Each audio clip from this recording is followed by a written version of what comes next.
That tail is.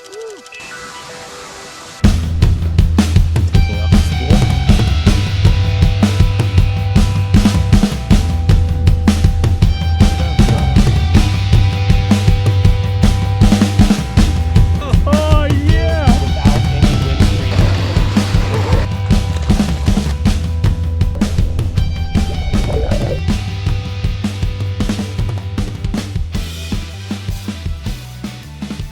Hey, what's up guys? It's Outdoor Vector here. I thought I'd make a little video about a recent project that I've been working on in my backyard. And since it was outdoors, I went ahead and tried to shoot it.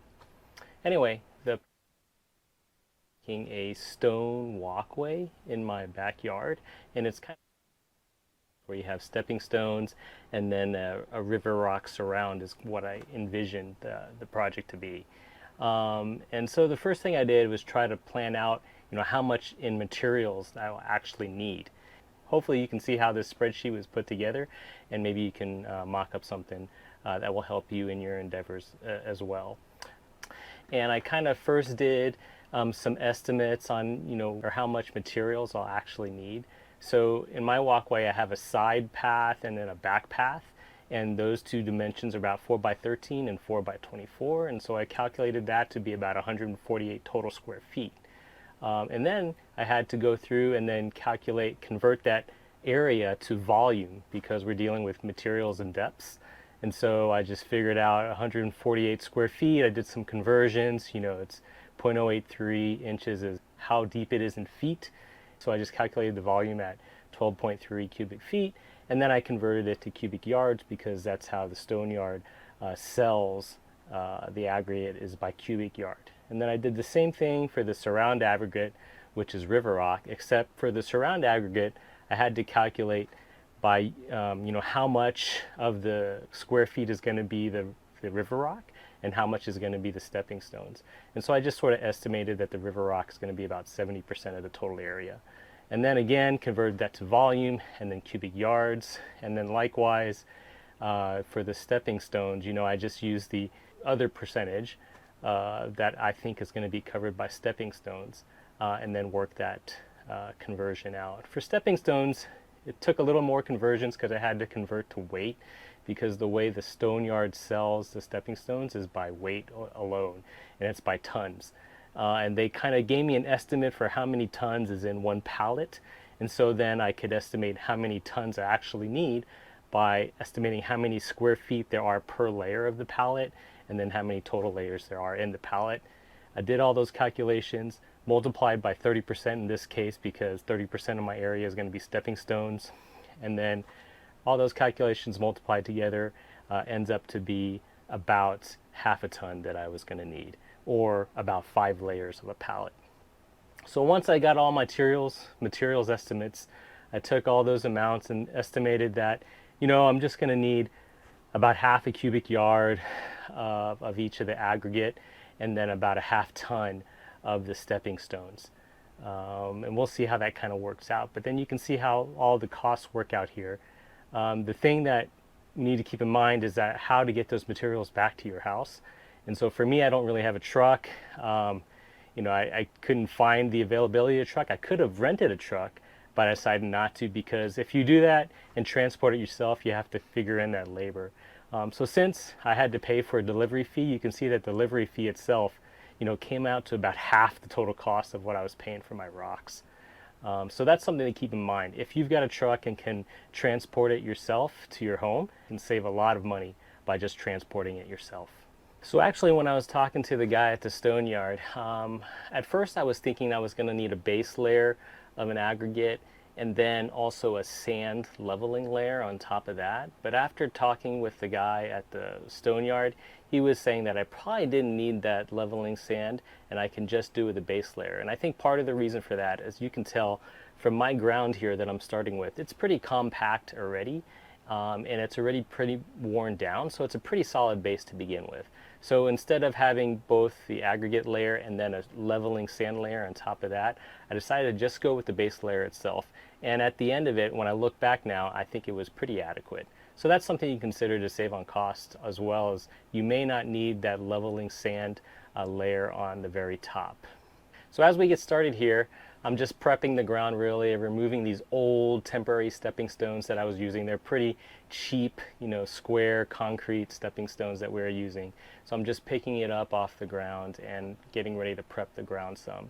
After I remove all those stepping stones, then the next thing I did was kind of blow all the organic material out of the area, because I didn't want any of that organic material to be settled in under the base layer that I'm going to put in. And that's just so it keeps the base layer hard and compact and it won't settle with the decomposition of that organic material. And so here I'm just removing all the remaining grass that was there.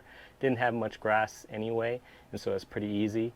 Removed that, then raked it out and moved some of that grass. I actually moved some of that grass and tried to transplant it to my front lawn where there are some bare areas.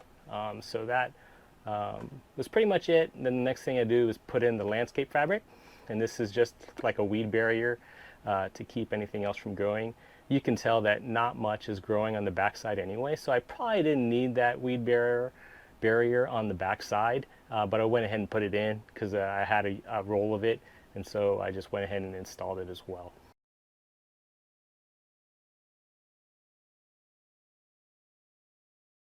I went ahead and removed that edging on the backside there just so that it'd be easier for the wheelbarrow to access.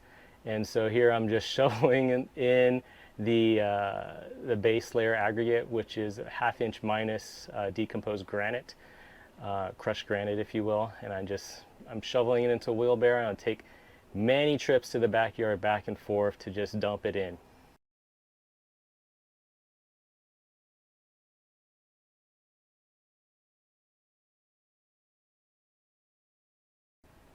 Went ahead and reinstalled that edging and put that in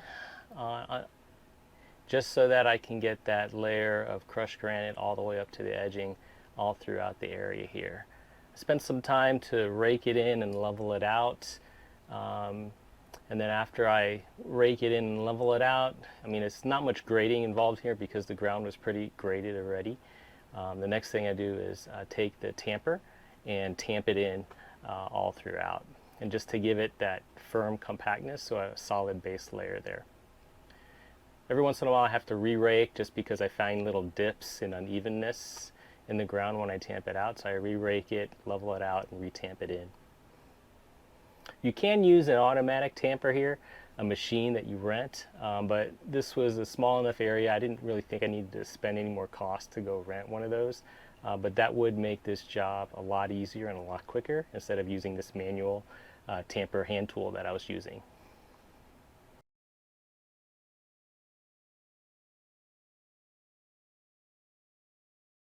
So this job overall took me, I broke it up into 2 days just so that I can do the base layer first and then start early in the morning on the next layers. And that's what I'm doing here is I'm prepping the rock now to lay out on top of that base layer. And like I was saying before, I didn't use a sand leveling layer in a lot of ways because that crushed granite actually acts as a sand, so I can always move it around a little if I need to, if the rocks on the bottom are not perfectly flat.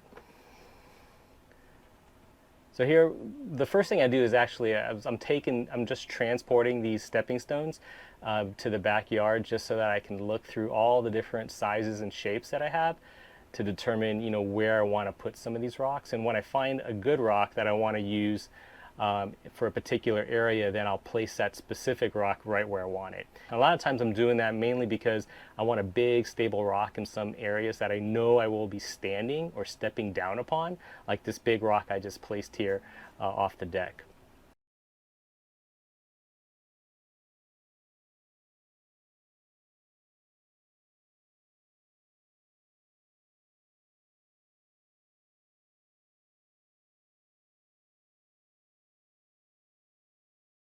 Same thing on the other side of my spa controls.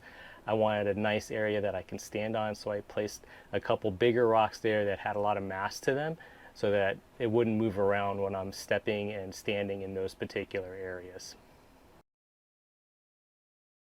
So again, just a lot of back and forth. Transporting rocks to the backyard is probably the majority of the labor that's going on here, is just transporting that material to the backyard. And as you can see, when I'm putting them out there, I'm just kind of putting them to the side so I can get a look at all the different shapes that I have to work with, so that I can see where the pieces might fit well together. And again, just picking certain rock shapes that I like to have in certain areas that I know are going to be a little more high traffic, or a little more where I'm going to stand to do certain things, like maybe pull off the cover off the spa or step off the deck in certain areas. I want those areas to have nice, stable, big flat rocks. The stepping stones that I'm using here are actually 2-inch thick. I did choose the 2-inch thick stepping stone instead of the 1-inch thick ones that the stone yard was also selling, mainly because I did want my stones to have some heft and mass to them, so that they wouldn't tend to move around as much.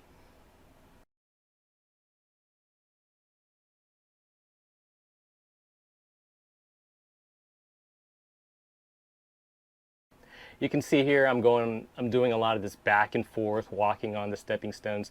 That's just me trying to figure out, is the spacing okay? Can I walk on these without having to alter my stride? All those kind of things, just to make it a little easier and to make sure I got my stepping stones in the places that I want them, before I put in the river rocks around on these stepping stones, or around the stepping stones, I should say. So that's what I'm doing here, going back and forth, making sure the right stepping areas. I'm also making sure each of these stepping stones has a solid base on them and they're not rocking back and forth. And so you'll see me, adjusting that crushed granite a little bit underneath each rock to make sure it's got a solid base. Because the bottoms of the stepping stones are not always perfectly flat, because this is natural stone. It's not like a concrete manufactured stepping stone. And so you have to, sometimes fill in those areas where the stone is not perfectly flat, just so that it's not going to rock when you step on it. So I'm doing that back and forth, stepping across, stepping around, just to make sure it's all there. Okay, now we're in our final stage where I'm putting in the river rock. And so the river rocks around here is what I'm putting around those stepping stones. I purposely worked from the back here towards the front, just so that I could have a stable base for the wheelbarrow to roll upon. And I made like a little ramp with some other rocks to get over that edging. Do take your time when you're dumping out the rocks. You can see here I made a mistake, and my wheelbarrow tipped over, and I had to spend a lot of time just cleaning up the rocks out of the mulch bed there.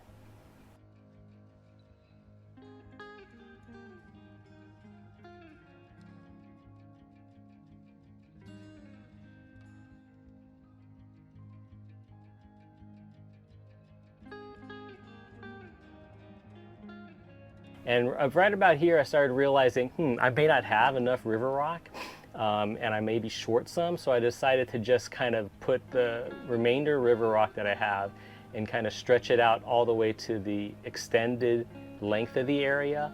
And so I just kept the river rock kind of in the middle, so I'd have a nice stable base for my wheelbarrow to roll upon. And then once I got that all spread out, then I went back in and filled the sides of the pathway with whatever remaining rock I had left.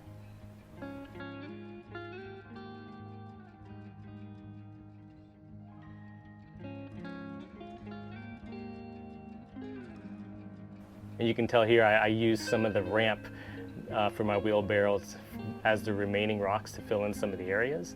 And even when I did that, I still had some gaps left. So it's about this point that I realized I'm probably going to need more rock.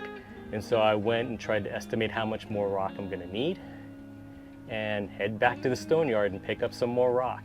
And then brought it back and then placed that remaining river rock in some of the bare areas around the pathway. Okay, and then that's pretty much it. Now I'm just rinsing off the rocks, because when they come from the stone yard, there's a lot of dust, and so I'm just rinsing off the rocks to get that residue off of it, both the river rock and the stepping stones. And you can see the color kind of changed a little bit. It's darker, but here I left the camera on through the rest of the day so that you can see the rocks kind of dry out and what the remaining color ends up being like. And that's pretty much it. That's my project from my stone pathway. So hopefully you can undertake a project like this.